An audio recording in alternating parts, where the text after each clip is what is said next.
창세기 공부를 이제 끝내고 오늘부터는 출애굽기를 이제 공부하기를 시작합니다. 이 출애굽기 공부를 시작하면서 오늘 첫날 성경 공부할 제목은 돌보시는 하나님. 따라합시다. 돌보시는 하나님.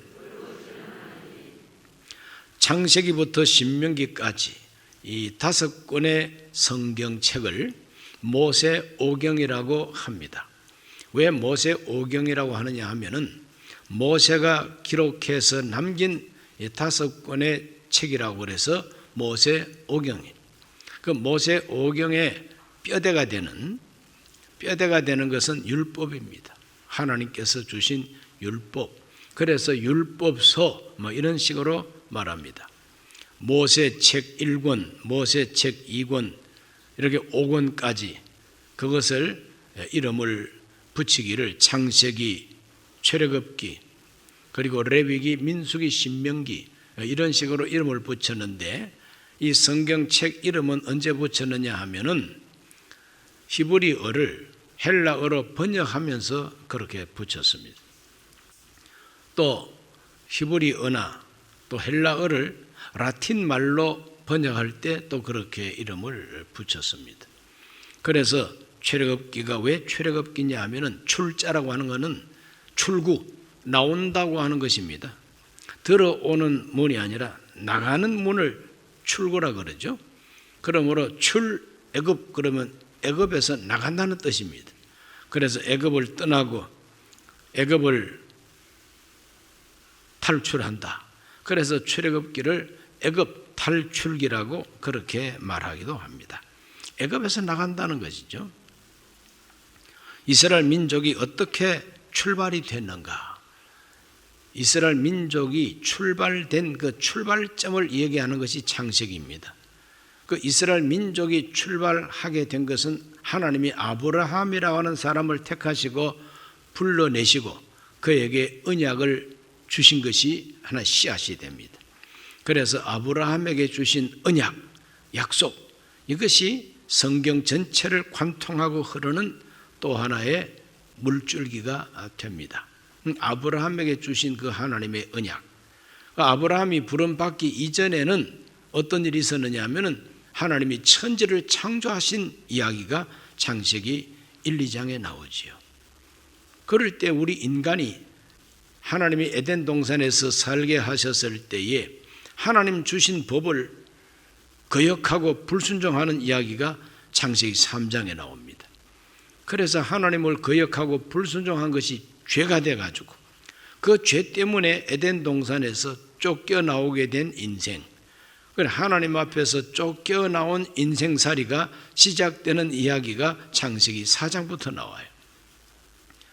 쫓겨나오긴 했지만 그 가운데 아주 우수한 믿음의 사람들이 있어서 하나님하고 교통한 사람들 대표자가 아벨이라는 사람이 있고 그 아벨 다음에 셋이라는 사람이 있고 그 셋의 후손 가운데 특별히 믿음이 좋았던 노아라고 하는 사람이 있었는데 하나님께서 의롭게 보시고 온 세상은 악한 사람들로 꽉 들어찼을 때 하나님이 홍수로 심판합니다. 그 심판하는 하나님의 그 무서운 홍수 속에서 구원받은 대표자가 바로 노아와 그 가족들입니다.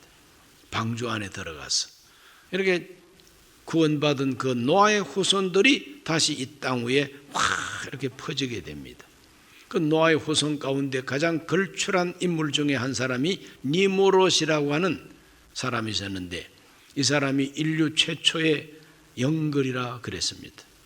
영웅이라고 또 표현하죠. 이 사람이 도시를 건설하고 이 사람이 바벨탑을 건축해 올리다가 하나님께서 심판함으로 더 이상 공사가 진척되지 아니하고 중간에 끝나고 그때부터 사람들 말이 달라져서 같은 말 쓰는 사람끼리 모여서 흩어지기를 시작합니다. 그때 흩어질 때에 동쪽으로 흩어져 온 바로 그 후손이 우리 대한민국 후손입니다. 중국이나 몽골이나 심지어는 알래스카, 아메리카 인디언들 이 사람들이 다 따져 올라가 보면 족보가 우리하고 같아요. 그래서 몽골 반점이라고 그러한 반점이 있습니다. 나는 그 자세히 안 봤어요. 그런데 몽골 반점이라는 게 있대요. 그래서 이와 같이 온 세상으로 인류가 퍼져서 살게 되는 그와 같은 사건이 바벨탑이 무너지고 흩어진 사건이에요. 그 흩어진 사람들 가운데서 하나님이 택하고 불러내신 사람이 아브라함이라는 사람이죠. 그래서 창세기에는 아브라함과 그 아들 이삭, 또 그 아들 야곱, 또 그 아들 요셉 이야기로 꽉 들어차 있습니다. 그래서 창세기는 하나님의 언약이 씨앗이요, 그 언약 중심으로 한 가정이, 한 가족을 이루고 가문을 이루어서 하나님의 택한 백성의 시조가 돼가지고 믿음의 조상이 됐다고 하는 이야기가 창세기 내용인데, 그런데 그 창세기가 끝날 때에 어떤 일이 있었느냐? 요셉이 노예로 팔려갔지만 애굽에서 국무총리로서 크게 성공을 하고, 그 성공한 이 요셉이 남긴 유언이 뭐냐? 하나님이 너희들을 반드시 애굽을 떠나게 하시고 약속의 땅 가나안 땅으로 다시 돌아가게 해 주실 것이다. 그때 내 해골을 메고 가달라고 맹세를 시키고 죽게 됩니다. 그러므로 누구든지 다 죽는다는 걸 성경은 가르쳐 주었어요. 아브라함도 죽고 이삭도 죽고 다 죽습니다. 요셉도 죽었어요. 그때 위대한 인물들이 다 죽었어요. 그러나 죽지 않는 게 하나 있습니다. 그게 뭐냐 하면은 하나님의 언약이 죽지 않고, 하나님 자신이 죽지 않습니다. 하나님은 늙지도 않고 죽지도 않는 하나님이에요. 눈에 보이지 않지만 그 하나님은 살아 계셔서 자기 약속, 자기 언약을 이루어 가시는 분이라는 것이 성경이 가르쳐주고 있는 핵심적인 흐름인 것입니다. 눈에 안 보이지만 하나님이 살아 계십니다. 하나님께서 하나님의 뜻을 이루기 위해서 그 시대마다 믿음의 사람을 택하시고 불러내셔서 하나님이 쓰신다는 것이죠. 그래서 창세기는 요셉까지 쓰신 이야기, 출애굽기는 뭐냐? 바로 그 출애굽기는 창세기가 끝난 다음에 한 300년 이상 어떻게 그 히브리 사람들, 이스라엘 사람들이 애굽 땅에서 살아왔는가? 또 한 300년 이후에 이 사람들이 어떤 형편에 살고 있는가? 그 이야기부터 시작되는 것이 출애굽기 이야기예요. 그래서 창세기 마지막하고 출애굽기 시작하고의 시간 차이가 300년이 훨씬 넘습니다. 그러면 300년 동안 하나님은 잠자고 계셨냐? 300년 동안 하나님은 휴가를 떠나셨느냐? 아무런 소리가 없었어요.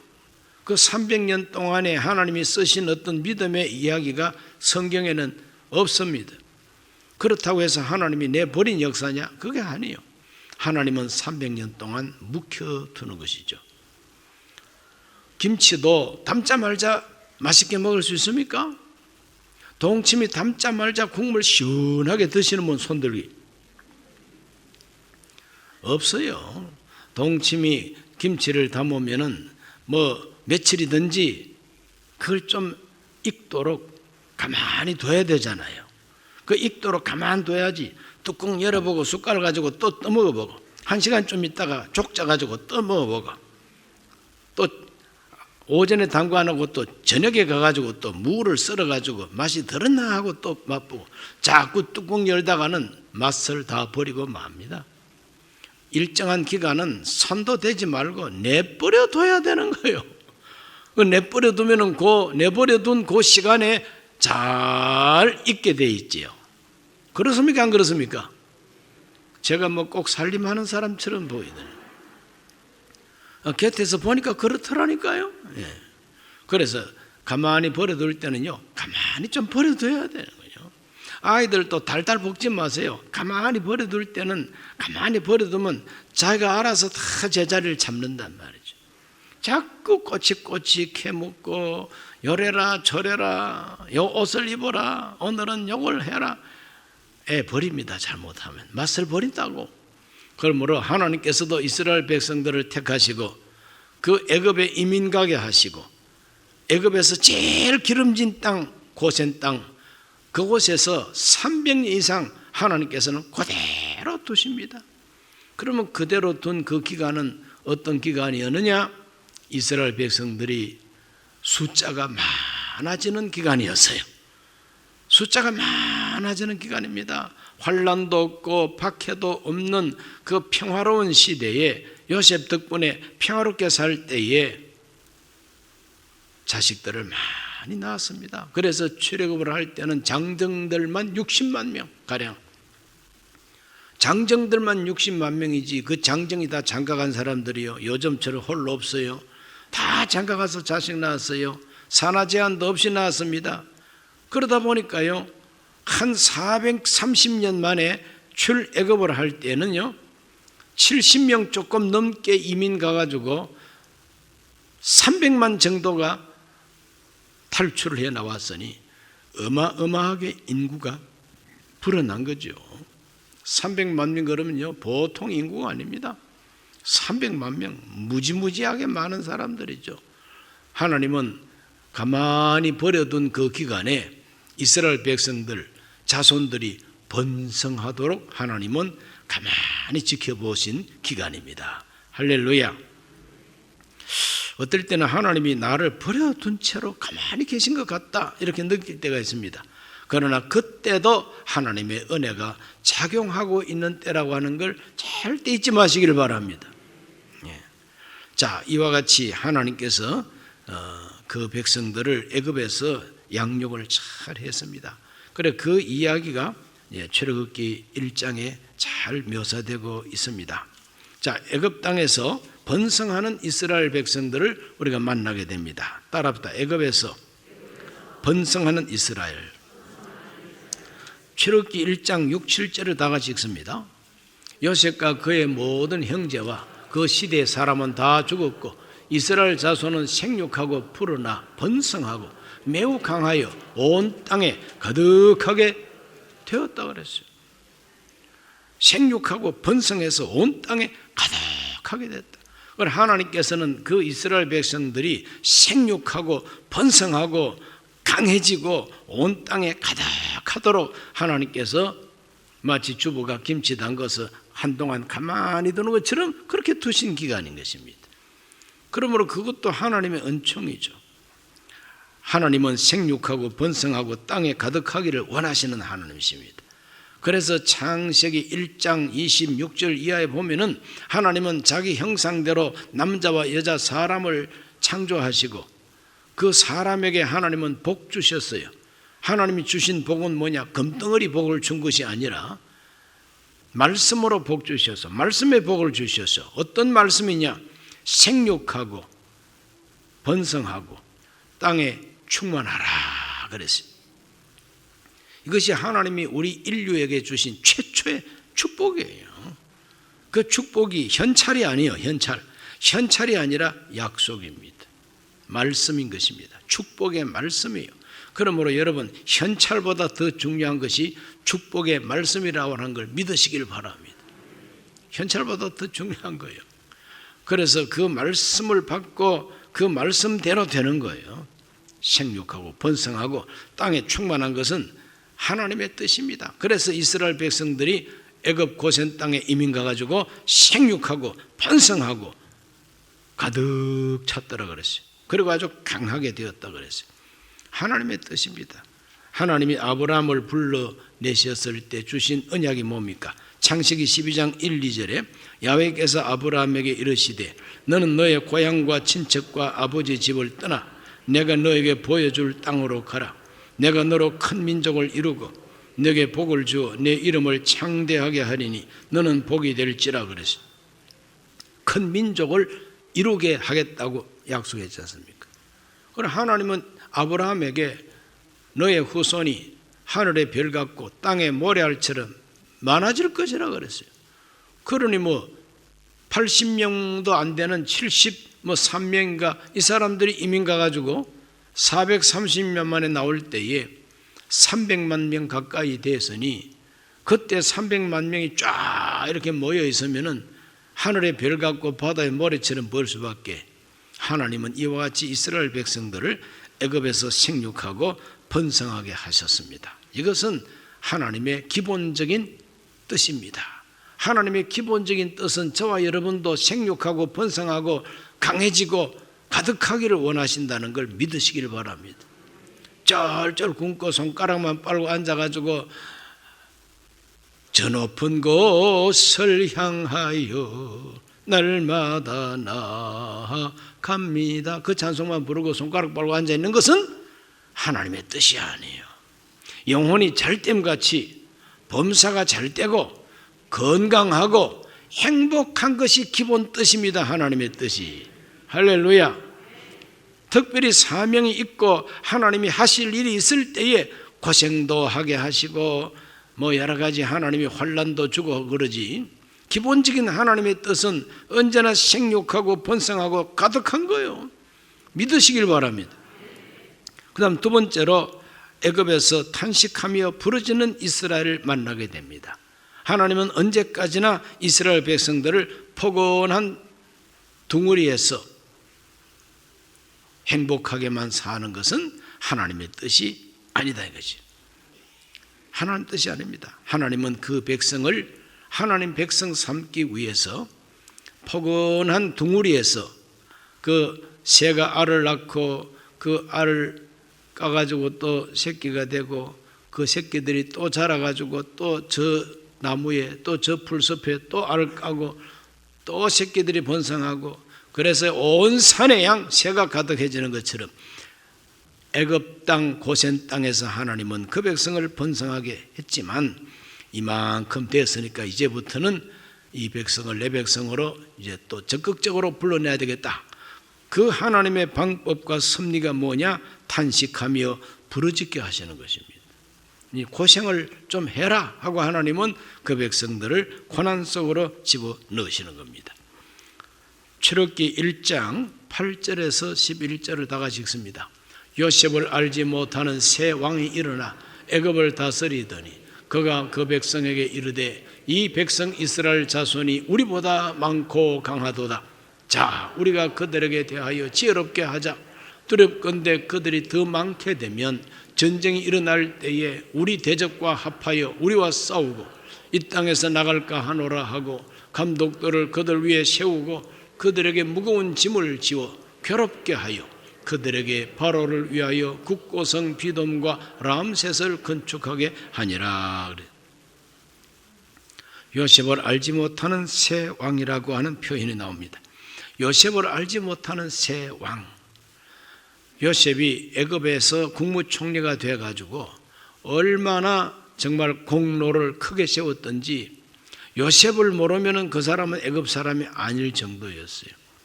요셉이 나이 30세에 국무총리가 됩니다. 그리고 죽을 때가 110살에 죽었다 그랬어요. 그런 나머지 한 10년 동안은 휴양하셨다고 하면은 70년 동안은 국무총리를 했다는 것이죠. 그러므로 이 국무총리 70년 동안 국무총리했으니 애굽에서 요셉 모르는 사람 누가 있겠어요? 그런데 그 요셉을 알지 못하는 새 왕이라 이 말은 머릿속에서 알지 못하는 게 아니라 마음에서 그 요셉을 지우고 싶은 새로운 왕조가 들어섰다 이 말이죠. 자, 그러므로 우리나라 역사도 보면은 고려가 망하니까 이시조선이 들어서지 않습니까? 꼭 그와 마찬가지입니다. 똑같은 애굽이지만 왕조가 달라졌다는 뜻이죠. 그래서 요셉을 알지 못하는, 인정하지 아니하는 새로운 바로 왕이 들어서게 됩니다. 그래서 세계 역사를 연구하고 성경을 연구하는 분들은 그 요셉이 봉사했던 그 왕조를 힉소스 왕조라고 그럽니다. 힉소스 왕조. 그래, 힉소스 왕조를 연구하는 분들은 이 힉소스 왕조의 그 실권자들은 함의 후손이 아니고 셈의 후손들이라는 겁니다. 그 셈의 후손들이 애굽에 가서 많이 살다가 쿠데타를 일으켜서 왕조를 뒤엎고 자기들이 세운 그 왕조가 힉소스 왕조. 그런데 힉소스 왕조는 그렇게 오래 가지를 못했다는 거죠. 그래 요셉이 죽고 난 다음 그 바로 왕이 새로 등장하고 이때부터 이제 이 이스라엘 백성들은 박해를 받게 됩니다. 왜? 너무 번성하고 너무 강하고 너무 많이 퍼져 있다는 거죠. 그러므로 정치적으로 위협이 되는 겁니다. 이 사람들을 점점 더 강하게 해주면은 이제는 전쟁이 일어나면은 우리 원수들하고 결탁만 했다면 이제 우리는 이제 망하는 거 아니겠냐. 그러므로 미연에 방지해야지. 정치적인 목적, 국가를 운영하는 전략적인 그 목적으로 이스라엘 백성들이 번성하는 것을 차단하는 겁니다. 그들을 자유시민이 아니라 이제는 노예로 만드는 겁니다. 자기 마음대로 일하지 못하게 하고 국가가 시키는 일만 하게 하는 거예요. 완전히 그냥 독재자가 들어선 겁니다. 그래서 이스라엘 백성들을 노예로 부리면서 국고성, 나라의 성을 쌓게 하고 노역을 시키고 강제 노동을 시키게 되는 겁니다. 그러므로 애굽에서 탄식하며 부르짖게 될 수밖에 없는 것입니다. 정치, 그건 바로 하나님의 섭리 속에 포함되는 겁니다. 애굽의 정치가 바뀌어져 가지고 왕조가 뒤바뀌고 막 쿠데타가 일어나고 이런 것도 다 하나님의 섭리와 계획 속에 들어있는 거예요. 만약에 요셉을 인정하고 존경하는 왕조가 더 오래오래 지속이 되면은 이스라엘 백성들은 여기가 좋사오니 하고 애굽 사람 돼버리고 맙니다 그냥. 그러나 이때까지 한 300년 동안 잘 먹고 잘 살았는데 이 알지 못하는 왕이 딱 들어서니까 이제 그때부터는 고난입니다. 박해입니다 그냥. 얼마나 무서운 박해를 했던지 출애굽기 1장 12절을 다 같이 한번 읽어봅니다. 학대를 받을수록 더욱 번성하여 퍼져나가니 애굽 사람이 이스라엘 자손으로 말미암아 근심했다고 그래서 근심이 많아요. 12절부터 14절까지 맞아 읽어서 이스라엘 자손의 일을 엄하게 시켜 어려운 노동으로 그들의 생활을 괴롭게 하니 곧 흙 이기기와 벽돌 굽기와 농사의 여러 가지 일이라 그 시키는 일이 모두 엄하였더라. 그러니까 이제부터 농사 짓고 뭐 하는 이 모든 일이 다 괴로운 일입니다. 이스라엘 백성들의 원래 직업은 목축업입니다. 양떼를 키우고 소떼를 키우고 이렇게 하는 목축업자들이죠.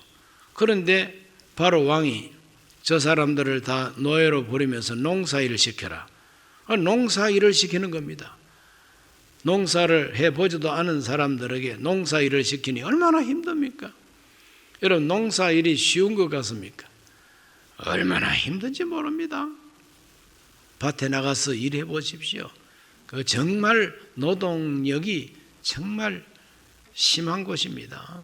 그래서 이스라엘 백성들이 양 키우고 소 키우다가 농사일을 시키니까 죽을 고생이죠. 흙을 이겨가지고 벽돌을 만들어내라. 또 그걸 가지고 성을 쌓아라.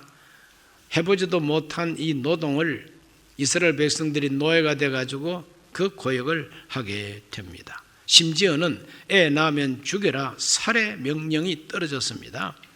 산파들을 불러가지고 산파들 너희들 이스라엘 여자들이 아기 낳을 때 가가지고 여자아이 낳으면 살려놓고 남자아기를 낳으면 산파 너희들이 목 졸라 죽이라는 거예요. 여러분 깐난 아기 목 젖을 꼭 잡고 죽인다는 게 이게 쉬운 일입니까? 그런데 이 산파들은요 히브리 산파들이라 그랬어요. 이 히브리 산파들은 바로 왕의 명령을 받고도 하나님을 경외하고 두려워하기 때문에 남자아이들을 죽이지를 못했다고 했어요. 자, 그 성경 읽어봅니다. 출애굽기 1장 20절로 21절 하나님이 그 산파들에게 은혜를 베푸시니 그 백성은 번성하고 매우 강해지니라. 그 산파들은 하나님을 경외하였으므로 하나님이 그들의 집안을 흥왕하게 하신지라. 하나님이 산파들에게 은혜를 베풀어 주었어요. 그래서 이 산파들이 어린 아이들을 죽이지 못하고 살려냅니다. 그 결과는 하나님이 그들에게 은혜를 베풀어 주시더라 그랬어요. 그러나 그 다음에는 이제 어떤 일이 벌어지느냐, 바로가 모든 백성들한테 명령을 해서 아들을 낳으면은 너희는 그 아이를 나일강에 던지고 딸이거든 살려두라. 산파들이 말을 안 들으니까 이제는 집집마다 아기 낳을 때에 남자 아기를 낳았느냐? 그러면은 강물에다가 던져버리라. 강물에 던져놓으면 고깃밥이 되든지 아그밥이 되게 돼 있죠. 물짐승들의 밥이 되게 돼 있어요. 이렇게 무서운 살해 명령이 떨어지니 세상 살다가 이러한 극심한 박해와 정말 고통을 받았던 민족이 바로 이스라엘 민족입니다. 그들은 이것 때문에 하나님께 부르짖게 됩니다. 출애굽기 2장 23절로 25절 오늘 본문을 다시 읽습니다. 이스라엘 자손은 고된 노동으로 말미암아 탄식하며 부르짖으니 그 고된 노동으로 말미암아 부르짖는 소리가 하나님께 상달된지라. 하나님이 그들의 고통 소리를 들으시고 하나님이 아브라함과 이삭과 야곱에게 세운 그의 언약을 기억하사 하나님이 이스라엘 자손을 돌보셨고 하나님이 그들을 기억하셨더라. 부르짖는 이스라엘, 정말 하나님께 그 부르짖는 고통 소리가 하나님의 귀에 들렸다 그러지. 하나님이 들으시고 단순하게 들으시는 것이 아니라 이스라엘 백성들의 고통 소리를 들으면서 하나님이 기억하시는 건 뭐냐? 하나님의 약속을 기억하는 겁니다. 내가 약속했지. 내가 약속해서 무엇을? 내 백성을 번성케 하고 내 백성을 다시 가나안 땅으로 오게 하겠다는 하나님의 언약이 따르죠. 그 하나님의 언약을 하나님이 기억하시고 그들을 돌보셨다고 말합니다. 이스라엘 자손을 돌보셨고 기억하셨다. 하나님이 기억하시고 우리 기도를 들으시고 돌봐주시면은 하나님의 구원을 받게 되어 있습니다. 그러므로 우리의 희망이 어디 있느냐? 들으시는 하나님, 기억하시는 하나님, 돌봐주시는 하나님, 살아계신 그 하나님께 우리의 희망이 있다는 것을 보여주고 있는 것이죠. 이 세상은 나그네 길, 나도 역시 나그네. 나는 이 세상에 영원히 살 사람이 아니라고 하는 복음성과 찬송이 있지 않습니까? 이 세상은 나그네 길, 나는 다만 나그네. 나는요 이 땅에 있을 곳 없어요. 우리 모두는 다 이 땅이 영원한 땅이 아님을 아셔야 됩니다. 떡정교 사거리가 아무리 교통이 편리해도 우리가 여기서 영생하면 안 돼요. 청량리가 아무리 좋아도 청량리에서 영생할 생각하지 마세요. 중랑구 참 좋지요. 좋다고 중랑구에서 영생할 겁니까? 어림없는 소리입니다. 아차산이 아무리 산책하기 좋은들 아차산에서 영생할 거 아니지 않습니까? 이 땅은 우리의 영원한 안식처가 아닙니다. 고센 땅에서 잘 먹고 잘 살고 백성이 번성할 때 이스라엘 백성들은 정말 참 좋았습니다. 살다 이런 날이 다 있구나. 참 좋았습니다. 그러나 그 좋은 세월도 끝나고 하나님은 그들의 둥지를 가시둥지로 만들어버리고 맙니다. 가시둥지로 만드시는 하나님이죠. 왜 가시둥지를 하나님께서 만드십니까? 그거는 가시둥지를 떠나라 이 말입니다. 그들이 가시둥지로서 고통을 받지 않았으면 안 떠났겠죠. 애굽이 좋은데 가긴 어디를 가? 안 떠납니다. 그러나 하나님의 언약을 이루기 위해서는 애굽을 떠나야 되는데 떠날 수밖에 없는 환경을 하나님 만든 겁니다. 떠날 수밖에 없는 환경을 만드니까 모두가 다 떠나게 된 것이죠. 하나님은 오늘 저와 여러분도 그렇게 인도한다는 걸 믿으셔서 우리가 하나님 말씀 순종하도록 하나님은 우리 환경을 몰아가신다고 하는 것을 인정하시기를 바랍니다. 그래서 하나님은 이스라엘 백성들이 출애굽을 할 때가 가까우니까 하나님은 그 고통 속에 부르짖는 이 기도를 들으시고 하나님은 어떻게 응답하시느냐? 하나님이 기도를 응답하시는 최초의 방법이 예비하시는 사명자가 있었다는 것입니다. 하나님이 예비하는 사명자가 누구냐? 모세죠. 이스라엘 백성들이 막 고통하고 부르짖을 때에 하나님이 응답하셨는데 그 부르짖는 백성들은 응답되는지도 모르고 그냥 부르짖기만 했어요. 그러나 하나님은 벌써 기억하고 들으시고 모세라고 하는 한 아기를 택하시는 거죠. 그 아기가 자라도록 하나님은 섭리하시는 거예요. 벌써 기도가 응답이 된 거예요. 그래서 믿고 구한 것은 받은 줄로 믿으라고 예수님이 가르쳐주고 계십니다. 우리 기도가 정당하면 하나님은 즉시로 예비하시는 하나님이에요. 내 기도를 응답하시기 위해서 하나님 준비하시는 하나님이에요. 이스라엘 백성들의 탄식 소리를 들으시고 하나님이 예비하신 것은 그 백성들을 애굽에서 구출할 사명자, 구원자를 하나님이 예비하시는 겁니다. 출애굽기 2장 9절에서 10절을 다 같이 한번 읽어보겠습니다. 바로의 딸이 그에게 이르되 이 아기를 데려다가 나를 위하여 젖을 먹이라. 내가 그 싹스를 주리라. 여인이 아기를 데려다가 젖을 먹이더니 그 아기가 자라매 바로의 딸에게로 데려가니 그가 그의 아들이 되니라. 그가 그의 이름을 모세라 하여 이르되 이는 내가 그를 물에서 건져내었음이라 하였더라. 모세, 모라고 하는 것은 애굽 즉 이집트 말로 물입니다. 물. 모라고 하는 것은 물입니다. 우세라고 하는 것은 건져냈다는 뜻입니다. 모세 이 말은 물에서 건져냈다. 이것이 모세의 이름 뜻입니다. 물에서 건져냈다. 하나님은 사명자를 준비하십니다. 건져내십니다. 죽음에서 건져내세요. 모세가 나일강의 악어밥이 될 수밖에 없었지만 하나님이 건져내 주시는 거죠. 오늘 저와 여러분도 하나님의 부름받은 사명자로서 건져낸 사람들입니다. 우리를 죄에서 건져냈어요. 지옥에서 건져냈어요. 마귀 소굴에서 우리를 건져냅니다. 세속에서 우리를 건져냅니다. 그래서 우리도 모세입니다. 한번 가슴에 손얹고 따라합시다. 나도 모세다. 나도 모세다. 비유적인 해석인 것입니다. 옛날 모세는 물에서 건졌지만 여기 있는 나는 죄에서 건져내 주셨다. 저주에서 건져내 주셨다. 마귀의 소굴에서 나를 건져내 주셨다. 나도 건져냄을 받은 모세라 말이에요. 그런 믿음 가지시기를 바랍니다. 하나님이 이렇게 건져내 가지고 키우시는 것입니다. 공주의 아들 된 것도 하나님이 키우는 거예요. 하나님이 키우는 거예요.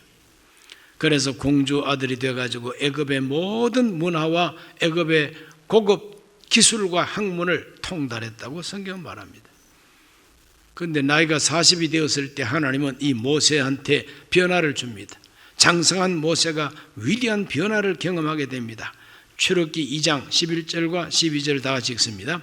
모세가 장성한 후에 한 번은 자기 형제들에게 나가서 그들이 고되게 노동하는 것을 보더니 어떤 애굽 사람이 한 히브리 사람 곧 자기 형제를 치는 것을 본지라. 좌우를 살펴 사람이 없음을 보고 그 애굽 사람을 쳐 죽여 모래 속에 감추니라.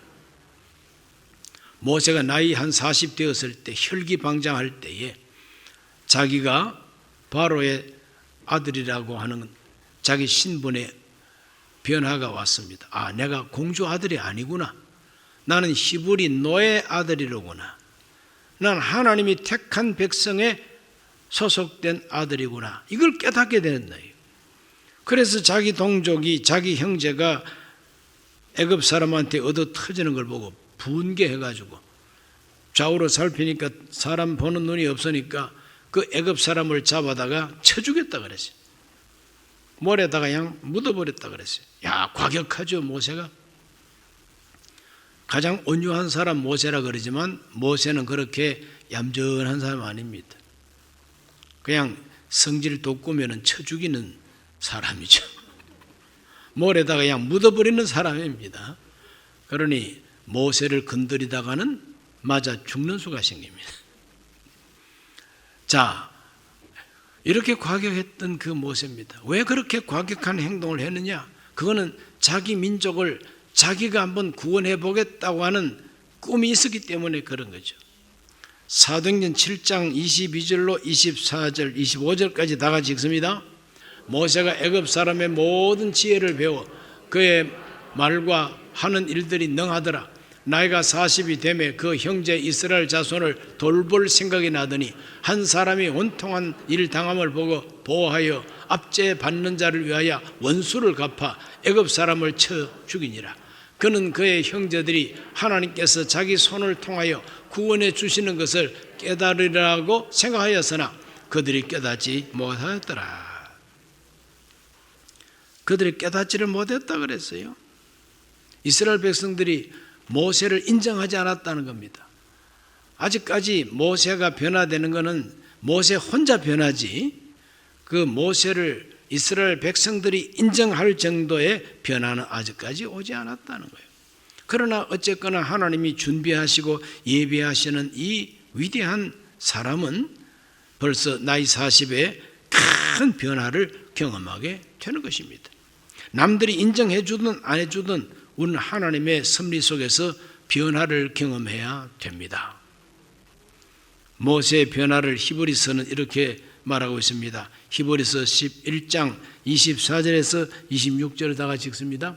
믿음으로 모세는 장성하여 바로의 공주의 아들이라 칭함받기를 거절하고 도리어 하나님의 백성과 함께 고난받기를 잠시 죄악의 낙을 누리는 것보다 더 좋아하고 그리스도를 위하여 받는 수모를 애굽의 모든 보화보다 더 큰 재물로 여겼으니 이는 상 주심을 바라봄이라 그랬어요. 믿음으로 모세가 변화된 모습인 것입니다. 나이 40이 되었을 때 모세는 자기가 누군가, 자기 정체성을 발견하게 됩니다. 내가 도대체 누군가 하는 걸 발견하게 됩니다. 나는 공주의 아들이 아니다. 그렇기 때문에 그는 진실한 마음을 가지고 나는 더 이상 공주 아들은 아니야. 공주 아들은 왕자지요. 왕이 될 가능성도 있는 위치입니다. 그러나 그걸 다 내던져 버리는 겁니다. 자기 정체성에 대한 바른 확신입니다. 오늘 저와 여러분이 영적인 정체성을 확실하게 가져야 됩니다. 나는 크리스찬이다. 나는 하나님의 자녀다. 나는 천국의 사람이다. 나는 하나님의 아들, 딸이다. 자기 정체성에 대한 확신을 가져야만이 하나님이 쓰시는 일꾼이 될 수가 있다는 것입니다. 흐리멍텅하지 말고 우리 모두가 다 정체성을 확립하게 되시기를 바랍니다. 나는 공주 아들이 아니다. 더 이상 나는 왕자 아니라 내가 고생을 하더라도 내 동족과 함께 고생하는 거 보람 있는 일이다. 죄짓고 쾌락을 누리는 것보다도 고생하는 것이 더 보람 있는 일이라. 이것이 바로 모세가 변화된 거예요.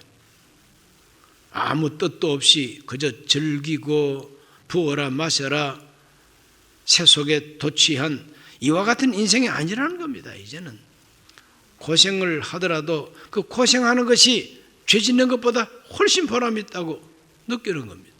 애굽의 모든 금은 보화보다도 하나님의 거룩한 백성 그리스도를 위해서 받는 수모를 더 큰 제물로 여겼다 그랬어요. 왜 그렇게 했느냐?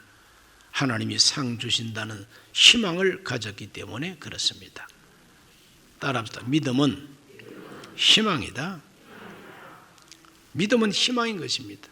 하나님이 살아계시다고 딱 믿으면 그 하나님께 소망이 있다는 거죠. 그 하나님은 가만 계시는 하나님이 아니라는 거예요. 하나님을 섬기고 살면 그 하나님은 상 주시는 하나님이라는 거예요. 그 하나님이 애굽을 떠나라고 하니까 떠났다는 겁니다. 애굽에서 얼마든지 부자로 살고 왕자로 살 수 있고 떵떵거리면서 살 수가 있지만 변화된 모세는 믿음으로 그 모든 걸 다 초계와 같이 버리고 하나님이 떠나라고 하시는 대로 떠나게 되는 겁니다. 이것이 바로 위대한 하나님의 사명자인 것입니다. 이스라엘 백성들이 부르짖으니까 하나님은 그와 같은 인물을 하나님이 딱 준비를 해 주시는 것입니다. 나라를 위해서 기도를 많이 하면 하늘에서 금덩어리 비가 쏟아지는 게 아니에요. 위대한 지도자, 위대한 인물들을 하나님이 세워 주시는 것입니다. 그렇다고 인정되면 아멘 하세요. 그래서 하나님이 우리 기도를 들으시고 하나님이 그 사회와 그 나라를 축복하실 때는 꼭 위대한 사람을 세워서 복 주신다는 걸 믿으시기를 바랍니다. 어떤 사람?